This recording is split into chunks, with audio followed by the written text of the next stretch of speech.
SSC student, board এক্সামে ভালো করতে হলে অবশ্যই প্রতিটি বোর্ড কোশ্চেন আমি তোমাদেরকে যেভাবে সলভ করে দিচ্ছি এভাবে সলভ করতে হবে। আর এভাবে সলভ করলে তুমি বোর্ড এক্সামে তো ভালো করবা, spoken English, varsity admission English, IELTS exam, মানে সব ক্ষেত্রে তোমরা ভালো করবা। সো এখানে দেখো প্রত্যেকটা বোর্ড কোশ্চেন বাংলা সহ বেসিক ক্লিয়ার করে গ্রামাটিক্যাল ফ্যাক্ট সহ বুঝতে হবে। সো আজকে আমি আলোচনা করব right forms of verbs, Rajshahi board 2019। আমি মানে রাইট ফর্ম অফ ভার্বস এর উপর আরো দুইটা ভিডিও আছে, তোমরা দেখে নিবা। যেগুলো এভাবে আমি বোর্ড কোশ্চেন, প্রতিটি বোর্ড কোশ্চেন বাংলা সহ সলভ করেছি। তো এখানে দেখো, এখানে কি আছে, আ পোর ম্যান ওয়াজ, এখানে কি ওয়ান্স আছে। এখন আরেকটা গুরুত্বপূর্ণ কথা হলো রাইট ফর্মস অফ ভার্ব, এর অর্থ কি জানো? এর অর্থ হলো, আশা করি তোমরা জানো যে ভার্বের সঠিক ফর্ম ইউজ করতে হবে। ভার্বের কয়টা ফর্ম থাকে সাধারণত? প্রেজেন্ট ফর্ম, পাস্ট ফর্ম, আর কি পাস্ট পার্টিসিপল ফর্ম। হুম তো এই তিনটা ফর্ম থাকে। এখন তোমাদেরকে এই প্যাসেজটা এখানে আছে, এখন বুঝতে হবে এটা যদি সলভ করতেছো এটা কোন টেন্সে আছে এবং কোন টেন্সে আমাদের ভার্ব, আমাকে ভার্বগুলো সাজাতে হবে। যদি এটা বুঝে যাও তাহলে তোমার কি, এটা তোমার মনে করে যে প্রায় 90% তুমি অ্যান্সার করতে পারবা, 100% কি অ্যান্সার করতে পারবা। এখন এখানে দেখো একটা মার্কার, এখানে কি আছে, একটা ওয়ে আছে বোঝার জন্য, একটা টার্ম আছে ওয়ান্স। এই ওয়ান্স এর মাধ্যমে তোমাকে বুঝে নিতে হবে এটা পাস্ট টেন্সে আছে এবং এখানে যে ভার্বগুলো ব্যবহৃত হবে প্রত্যেকটা পাস্ট টেন্সে হবে।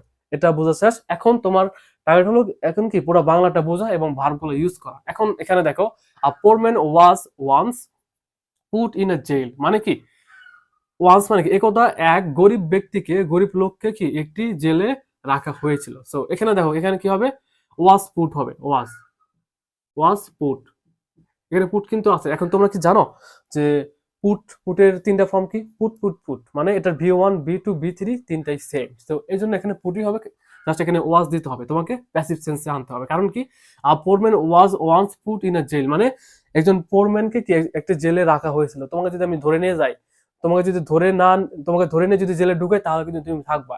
এখন তোমাকে আমি বললাম যে তোমাকে জেলে যেতে হবে, তুমি কিন্তু ইচ্ছা করে যাবা না, অর্থাৎ তোমাকে ধরে নিয়ে ওখানে রাখতে হবে, তাহলে তুমি হয়তো থাকবা, অবশ্যই কি থাকতে বাধ্য হবা। তো ব্যাপারটা হলো এরকম, এটা কি প্যাসিভ, যে আমি যে তোমাকে ওখানে জোর করে রাখলাম এটাকে বলা হয় প্যাসিভ। মানে কি, অবজেক্ট নিজে কাজ করছে, মানে সাবজেক্ট তুমি, তুমি যাইতে চাও না, তোমাকে জোর করে রাখা হয়েছে। এখন দেখো, a poor man was once put in a jail, so এখানে ওয়াজ পুট হবে, এটা কিন্তু কারেক্ট। ওকে, তারপর দেখো অলদো, যদিও, হি, এখানে কি আছে, ডু নো রং, এখানে ডু হবে না, এখানে কি হবে, ডিড হবে। কারণ কি, এখানে কি হবে, ডিড হবে। মানে অলদো, যদিও, হি ডিড নো রং, যদিও সে কোনো কি ভুল করে নাই, তাকে জেলে রাখা হয়েছিল। আস্তে আস্তে পুরো কাহিনীটা বুঝবা।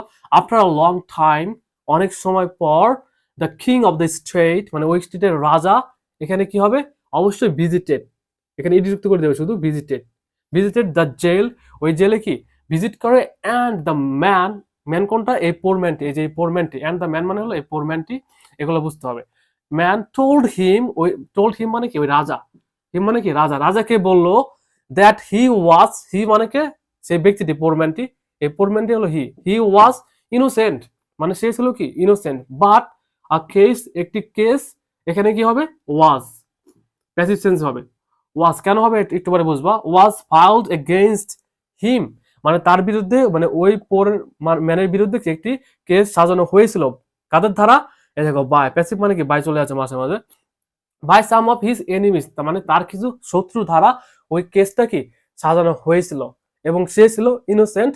যখন রাজা ভিজিট করে ওই জেলে, তখন সেই গরিব লোকটি তাকে, রাজাকে বলে, এটা বলে, কোনটা বলে, যে সে ইনোসেন্ট ছিল এবং এই যে কেসটি সাজানো হয়েছে যার কারণে সে জেলে, এটা আসলে তার কিছু শত্রু দ্বারা সাজানো হয়েছিল। সো যেহেতু সাজানো হয়েছিল শত্রুর দ্বারা, এই জন্য ওয়াজ ফাইলড। ওকে, তারপরে এখানে দেখো, দ্য কিং কি করলো, এখন তো রাজাকে এটা বের করতে হবে, এটা কি ব্যাপারটা সত্য, ফোরম্যান যেহেতু বললো, এটা কি সত্য নাকি মিথ্যা, এটা তো বের করতে হবে। এখন কিং কি করলো, দ্য কিং ইনকোয়ার্ড, অবশ্যই হবে যেহেতু পাস্ট টেন্স, এখানে কি ইনকোয়ার্ড, যেহেতু ডি যুক্ত করে দেবে শেষ। The king ইনকোয়ার্ড privately, say privately কি ইনকোয়ার্ড করলো, মানে প্রাইভেটলি তদন্ত করলো যে আসলে ব্যাপারটা আসলে কি। অ্যান্ড এখানে কি হবে, ফাইন্ড, যেহেতু এখানে ইনকোয়ার্ড, এখানে ফাইন্ড থেকে কি হবে, found, FOUN D, found, found কিন্তু ভি2, ফাইন্ড কিন্তু ভি1, এটা কিন্তু ভি1, আর এটা কিন্তু কি ভি2, এগুলো বুঝতে হবে। Found that it was true, মানে গরিব লোকটি যে বললো যে রাজা আমি কোনো ভুল করি নাই, আমার বিরুদ্ধে একটা কেস সাজানো হয়েছে এবং আমাকে জেলে রাখা হয়েছে এবং আমার কিছু শত্রু এই কেসটা, মিথ্যা কেসটা সাজিয়েছে। তখন রাজা প্রাইভেটলি ইনকোয়ার করলো, এখন পরে দেখলো যে গরিব লোকের কথাটা সত্য, আসলে সে কোনো ভুল করেনি। তখন রাজা এখন কি করবে, এখন তাকে তো সান্ত্বনা দিতে হবে গরিব লোকটিকে। তখন হ্যাঁ, তো তখন রাজা কি করলো, হি গিভ থেকে কি হবে, গেভ, GAVE, গেভ। হ্যাঁ, হি গেভ দ্য ম্যান সাম মানি, সে গরিব লোককে কিছু টাকা দিয়েছিল। এখন যেহেতু ভুল করে ফেলেছে রাজা, কিছু তো করার নাই, এখন কিছু টাকা দিছে। টাকা দেওয়ার পরে কি হলো, অ্যান্ড সেট হিম ফ্রি, তাকে কি মুক্ত করে দিল, সে যেহেতু কোনো ভুল করে নাই গরিব লোকটি। He went straight to the market, এখন হি হলো সেই গরিব লোকটি। ওই জেল থেকে ছাড়া পাওয়ার পর সে সোজাসুজি একটি মার্কেটে যায়, ইন আ শপ, একটি শপে, দেয়ার, যেখানে ওয়াইল্ড বার্ডস মানে বন্য পাখিগুলো, এখানে কি হবে, এখানে হবে ওয়ার। কেন ওয়ার হবে, ওয়ার কিপ্ট, এখানে দেখো বার্ডস প্লুরাল, যেহেতু প্লুরাল এখানে আমাকে পাস্ট টেন্সে কি ওয়ার দিতে হবে। War kept in a cage for sale, মানে সে ওই জেল থেকে ছাড়া পাওয়ার পর সোজাসুজি একটা মার্কেটে গেল, যে মার্কেটে বন্য প্রাণীগুলোকে একটি খাঁচার ভিতরে আনজাস্টেন্টলি মানে আটকে রাখা হয়েছে। এখন সে ওখানে যাওয়ার পরে, মানে ওখানে যাওয়ার পরে দেখুন এখানে কি বলছে, he said to the shopkeeper, সে শপকিপারকে বলল, I wish to buy birds of your shop, মানে আমি তোমার দোকানের পাখিগুলোকে এগুলো কি কিনতে চাই। ওকে, সো এখানে কি হবে তাহলে, দিস বার্ডস আনজাস্টলি, মানে এখানে কি মানে অন্যায় ভাবে কি, এখানে ইমপ্রিজন মানে কি কারারুদ্ধ করে কি রাখা হয়েছে বা খাঁচার ভিতরে রাখা হয়েছে। এখানে ইমপ্রিজন তুমি এখানে বলতে পারো, যেহেতু বার্ডস এখানে আছে, তুমি আর ইমপ্রিজনড, এখানে আর ইমপ্রিজনড,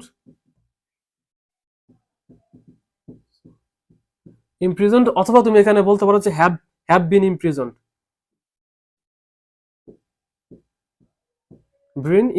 ইমপ্রিজনটা এখানে দিয়ে দেবে, হ্যাভ বিন ইমপ্রিজনড।